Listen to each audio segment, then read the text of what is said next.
Oi pessoal, tudo bom? A paz de Cristo aí, meus amigos, meus amados e meus irmãos em Cristo. Estamos aí com mais um videozinho hoje aí, né? Com a graça de Deus, no nome de Jesus. Toda a honra, toda a glória, todo louvor a Ele e para Ele.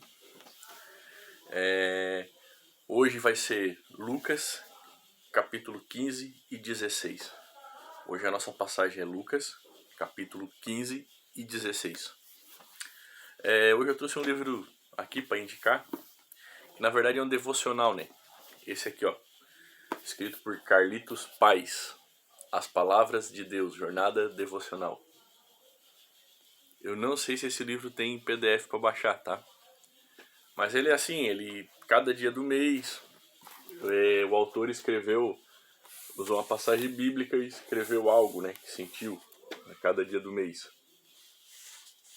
Então é bem legal, você começa o dia, ou termina, lê, e às vezes procura aquela passagem, né? Tem no Novo, no Velho Testamento, em toda a Escritura. Tá? As Palavras de Deus, Carlitos Paes. Então, meus queridos, hoje nós vamos ler o Evangelho de Lucas, né? Capítulo 15 e 16.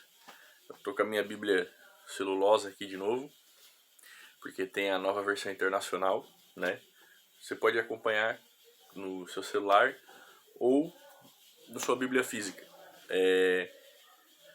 O celular, a Bíblia que eu baixo é essa offline, né? Que ela é gratuita, eu gosto porque não tem propaganda, não tem anúncio, mas tem outras ali que você pode baixar, que tem alguns estudos, né? Mas essa aqui ela não precisa nem usar a internet. Então eu gosto dessa aqui, ela é simples, direta e ela tem várias traduções. Lucas capítulo 15 e capítulo 16. Todos os publicanos e pecadores estavam se reunindo para ouvi-lo, mas os fariseus e os mestres da lei o criticavam. Este homem recebe pecadores e come com eles? Então Jesus lhes contou esta parábola. Qual de vocês que possuindo 100 ovelhas e perdendo uma, não deixa as 99 no campo e vai atrás da ovelha perdida até encontrá-la? E quando a encontra, coloca alegremente sobre os ombros e vai para casa. Ao chegar, reúne seus amigos e vizinhos e diz: Alegrem-se comigo, pois encontrei minha ovelha perdida. Eu lhes digo que da mesma forma haverá mais alegria no céu por um pecador que se arrepende do que por 99 justos que não precisam arrepender-se. Ou qual é a mulher que, possuindo 10 dracmas e perdendo uma delas, não acende uma candeia, varre a casa e procura atentamente até encontrá-la? E quando a encontra, reúne suas amigas e vizinhas e diz: Alegrem-se comigo, pois encontrei minha moeda perdida. Eu lhes digo que da mesma forma há alegria na presença dos anjos de Deus por um pecador que se arrepende. Jesus continuou: Um homem tinha 2 filhos. O mais novo disse a seu pai: Pai, quero a minha parte da herança. Assim ele repartiu sua propriedade entre eles. Não muito tempo depois, o filho mais novo reuniu tudo o que tinha e foi para uma região distante, e lá desperdiçou seus bens vivendo irresponsavelmente. Depois de ter gasto tudo, houve uma grande fome em toda aquela região, e ele começou a passar necessidade. Por isso foi empregar-se com um dos cidadãos daquela região, que o mandou para o seu campo a fim de cuidar de porcos. Ele desejava encher o estômago com as vagens de alfarrobeira que os porcos comiam, mas ninguém lhe dava nada. Caindo em si, ele disse: Quantos empregados de meu pai têm comida de sobra e eu aqui morrendo de fome? Eu me porei a caminho e voltarei para o meu pai e lhe direi: Pai, pequei contra o céu e contra ti. Não sou mais digno de ser chamado teu filho. Trata-me como um dos teus empregados. A seguir levantou-se e foi para seu pai. Estando ainda longe, seu pai o viu e, cheio de compaixão, correu para seu filho e o abraçou e o beijou. O filho lhe disse: Pai, pequei contra o céu e contra ti, não sou mais digno de ser chamado seu filho. Mas o pai disse aos seus servos: Depressa, tragam a melhor roupa e vistam nele. Coloquem um anel em seus dedos e calçados em seus pés. Tragam um novilho gordo, matem-no, vamos fazer uma festa e comemorar, pois este meu filho estava morto e voltou à vida. Estava perdido e foi achado. E começaram a festejar. Enquanto isso, o filho mais velho estava no campo. Quando se aproximou da casa, ouviu a música e a dança. Então chamou um dos servos e perguntou-lhe o que estava acontecendo. E este lhe respondeu: Seu irmão voltou e seu pai matou o novilho gordo, porque o recebeu de volta são e salvo. O filho mais velho encheu-se de ira e não quis entrar, então seu pai saiu e insistiu com ele. Mas ele respondeu ao seu pai: Olha, todos esses anos tenho trabalhado como um escravo a teu serviço e nunca desobedeci às tuas ordens. Mas tu nunca me deste nem um cabrito para eu festejar com meus amigos. Mas quando volta para casa esse seu filho, que esbanjou os teus bens com as prostitutas, matas o novilho gordo para ele? Disse o pai: Meu filho, você está sempre comigo e tudo que eu tenho é seu. Mas nós tínhamos que comemorar e alegrar-nos porque este seu irmão estava morto e voltou à vida. Estava perdido e foi achado. Capítulo 16, amados. Jesus disse aos seus discípulos: O administrador de um homem rico foi acusado de estar desperdiçando os seus bens. Então ele o chamou e lhe perguntou: Que é isso que estou ouvindo a seu respeito? Preste contas da sua administração, porque você não pode continuar sendo o administrador. O administrador disse a si mesmo: Meu senhor está me despedindo. Que farei? Para cavar não tenho força e tenho vergonha de mendigar. Já sei o que eu vou fazer, para que quando perder o meu emprego aqui, as pessoas me recebam em suas casas. Então chamou cada um dos devedores do seu senhor. Perguntou ao primeiro: Quanto você deve ao meu senhor? 100 potes de azeite, respondeu ele. O administrador lhe disse: Tome a sua conta, sente-se depressa e escreva 50. A seguir ele perguntou ao segundo: E você, quanto deve? 100 tonéis de trigo, respondeu ele. Ele disse: Tome a sua conta e escreva 80. O senhor elogiou o administrador desonesto, porque agiu astutamente. Pois os filhos deste mundo são mais astutos no trato entre si do que os filhos da luz. Por isso eu lhes digo: usem a riqueza deste mundo ímpio para ganhar amigos, de forma que quando ela acabar, estes os recebam nas moradas eternas. Quem é fiel no pouco também é fiel no muito, e quem é desonesto no pouco também é desonesto no muito. Assim, se vocês não forem dignos de confiança em lidar com as riquezas deste mundo ímpio, quem lhes confiará as verdadeiras riquezas? E se vocês não forem dignos de confiança em relação ao que é dos outros, quem lhe dará o que é de vocês? Nenhum servo pode servir a 2 senhores, pois odiará um e amará o outro, ou se dedicará a um e desprezará o outro. Vocês não podem servir a Deus e ao dinheiro. Os fariseus, que amavam o dinheiro, ouviam tudo isso e zombavam de Jesus. Ele lhes disse: Vocês são os que se justificam a si mesmos aos olhos dos homens, mas Deus conhece os corações de vocês. Aquilo que tem muito valor entre os homens é detestável aos olhos de Deus. A lei e os profetas profetizaram até João. Desse tempo em diante estão sendo pregadas as boas novas do reino de Deus, e todos tentam forçar a sua entrada nele. É mais fácil o céu e a terra desaparecerem do que cair da lei o menor traço. Quem se divorciar de sua mulher e se casar com outra mulher, estará cometendo adultério. E o homem que se casar com uma mulher divorciada do seu marido, estará cometendo adultério. Havia um homem rico que se vestia de púrpura e de linho fino e vivia no luxo todos os dias. Diante do seu portão fora deixado um mendigo, chamado Lázaro, coberto de chagas. Este ansiava comer o que caía da mesa do rico. Em vez disso, os cães vinham lamber as suas feridas. Chegou o dia em que o mendigo morreu, e os anjos o levaram para junto de Abraão. O rico também morreu e foi sepultado. No Hades, onde estava sendo atormentado, ele olhou para cima e viu Abraão de longe, com Lázaro ao seu lado. Então chamou: Pai Abraão, tem misericórdia de mim e manda que Lázaro molhe a ponta do dedo na água e refresque a minha língua, porque eu estou sofrendo muito neste fogo.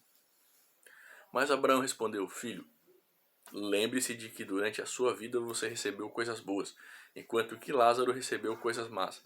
Agora, porém, ele está sendo consolado aqui e você está em sofrimento. E além disso, entre vocês e nós há um grande abismo, de forma que os que desejam passar do nosso lado para o seu, e ou do seu para o nosso, não conseguem. Ele respondeu: Então eu lhe suplico, pai, manda Lázaro ir à casa de meu pai, pois tenho 5 irmãos, deixa que eles os avise, a fim de que eles não venham também para este lugar de tormento. Abraão respondeu: Eles têm Moisés e os profetas, que os ouçam. Não, pai Abraão, disse ele, mas se alguém dentre os mortos fosse até eles, eles se arrependeriam. Abraão respondeu: se não houve a Moisés e aos profetas, tampouco se deixarão convencer, ainda que ressuscite alguém dentre os mortos. Capítulo tremendo, ensinamento de Jesus, o Messias, o nosso mestre, tremendo, né? Capítulo 15 e 16.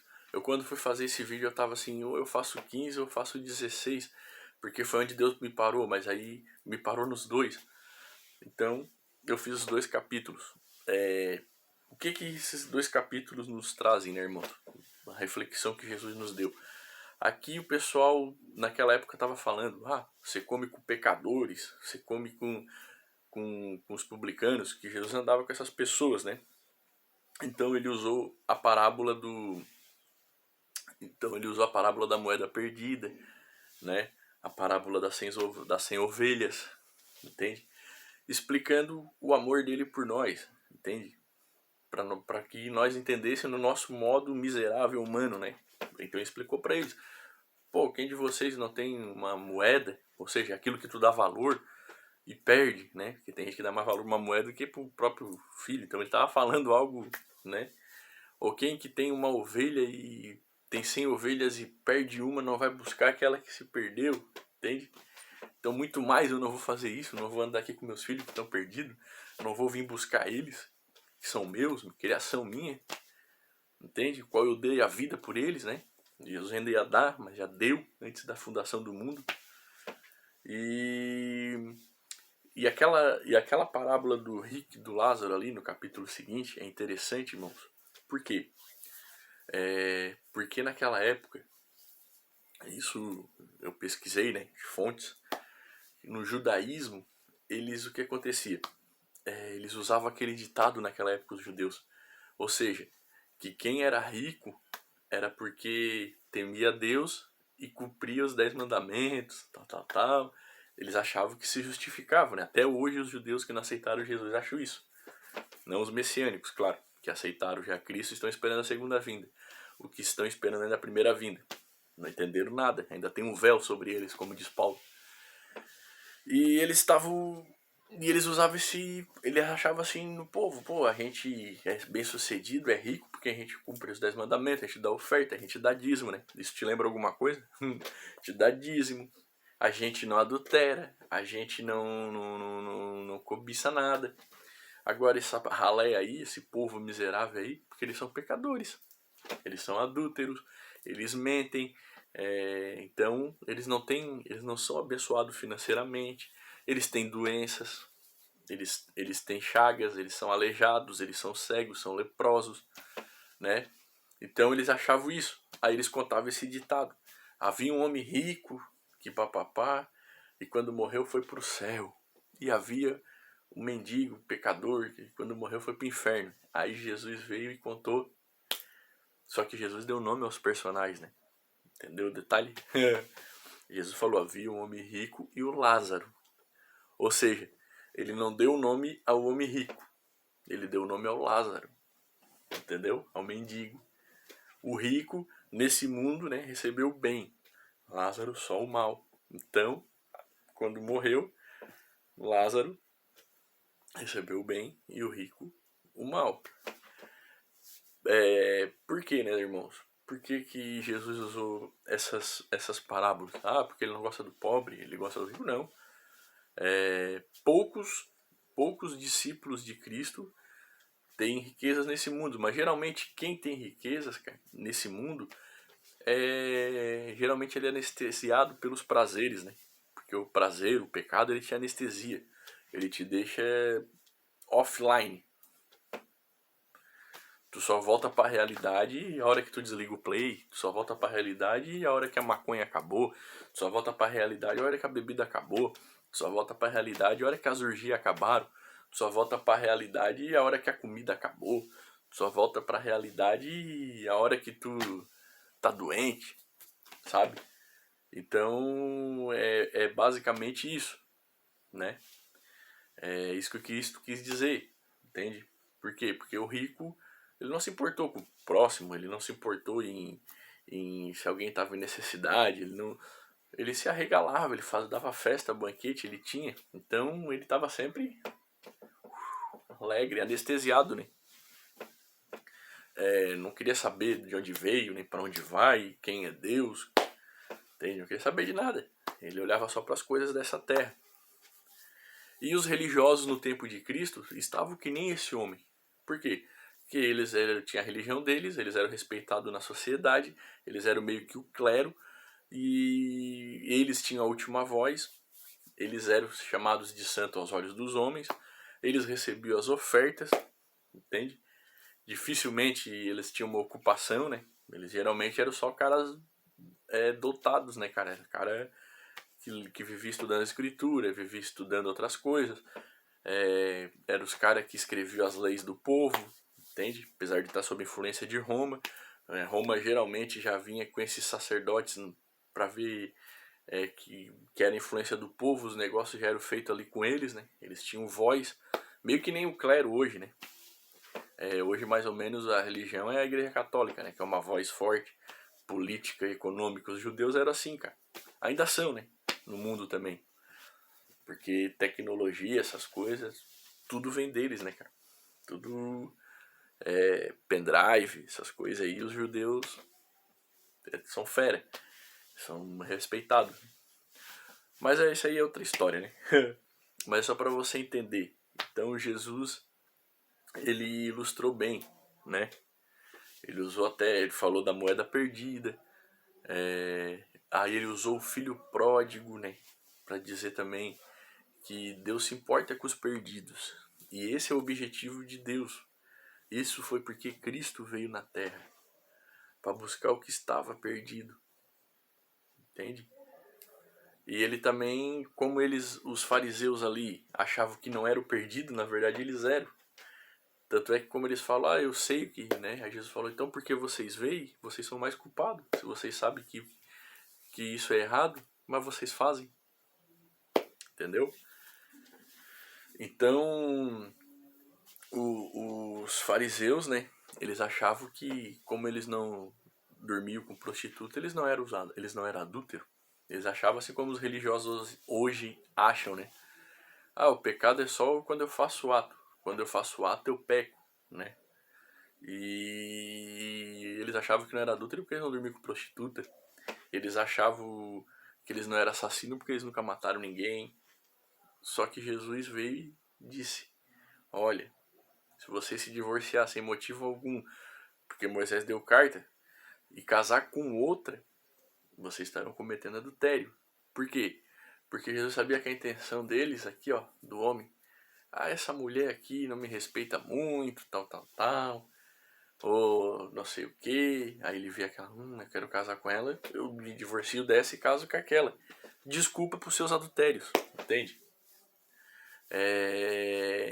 As ofertas de pecados era se você se arrependesse, né? Então, por quê? Porque quem ia pagar aquilo era Cristo, não é o cabrito que eles matavam. Aquilo ali era só um símbolo.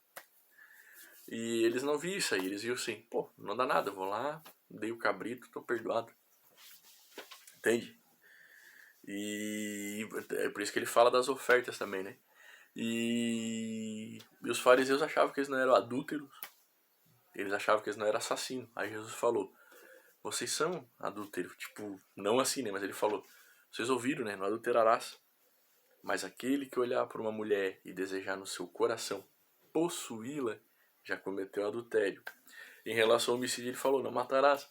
Mas aquele que odeia o seu próximo é assassino. Ou seja, o que Jesus estava mostrando para eles? Vocês, aquilo que foi falado, vocês não são pecador porque vocês cometem um ato, ou porque o ato é visto, ou porque é o reflexo. O ato é só reflexo do que está aqui dentro. Tanto é que Jesus, em outra passagem, falou, o que contamina o homem não é o que sai, não é o que entra pela boca do homem, mas é o que sai, porque o que sai vem do coração. E é lá que está o que? Homicídio, inveja, tudo que não presta, né, irmão? E a passagem hoje era isso aí, né? Que Jesus ele veio para os perdidos. Então ele não veio para quem não está perdido? E eu te pergunto, quem é que não está perdido? Quem? Só não está perdido aquele que tem Cristo Jesus, o Messias, porque ele é o caminho, a verdade e a vida, digno de toda honra, toda glória, todo louvor, para todo sempre, do qual eu não sou digno nem de tocar no nome dele. Eu sou o pior dos pecadores nessa terra, meus irmãos. Eu sou o pior de todos. Na atualidade eu sou o pior de todos, sabe? Eu sou mais assassino, eu sou mais adúltero, eu sou mais mentiroso, eu sou mais blasfemo, mas no nome de Jesus eu fui.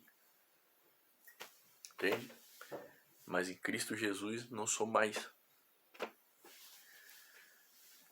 o maior hipócrita que acha que não é. Eu sou o pior de todos os hipócritas. Na verdade, fui. Mas no nome de Jesus, ele apagou toda a minha transgressão, para que eu viva não mais para mim, mas para ele. No nome de Jesus, o Messias. E que Deus o abençoe no nome de Jesus e entre na sua vida, porque ele quer. O que você tem que entender assim, mas será que Deus me quer? Deus quer. Quem não deixa ele entrar é você. Você, em vez de ouvir ele, ouve outras coisas. Jesus falou que está na porta, ó, Jesus está na porta e bate. Aquele que entrar, aquele que deixar ele entrar, ele ceará com você e você ceará com ele. Por que será que você não está vendo ele ou ouvindo ele? Será que você deixou ele entrar? Será que nós estamos deixando ele entrar na nossa vida? Tá, Jesus, tu entra, mas não mexe aqui, não mexe ali, não. Será que nós estamos deixando entrar, irmãos? Será que nós estamos ouvindo ele ou ouvindo sei lá quem? Tá bom, meus queridos? Então, ele quer. E ele falou, não foi vocês que me escolheram. Foi eu que escolhi vocês. Não é você que acha Deus. É Deus que te achou primeiro. Tá? Deus os abençoe no nome de Jesus, o Messias. Tá?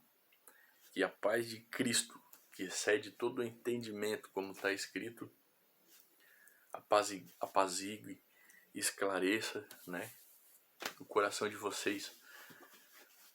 Tá bom, meus amados? Deus os abençoe no nome de Jesus. Amém.